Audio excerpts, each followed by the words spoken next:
সিলেট কিশোরী মোহন বালিকা উচ্চ বিদ্যালয়ে ১৩ মার্চ বৃহস্পতিবার দুপুর ১টা ৩০ ঘটিকায় ফ্যাসিবাদ বিরোধী সচেতন নাগরিকবৃন্দর মানববন্ধন।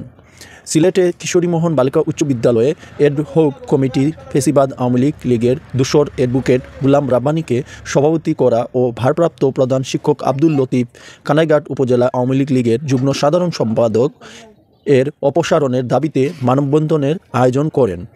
উক্ত মানববন্ধনে উপস্থিত ছিলেন সচেতন নাগরিকবৃন্দের সকল নেতৃবৃন্দ ও সাংবাদিক ব্যক্তিবর্গ আরও অনেকেই।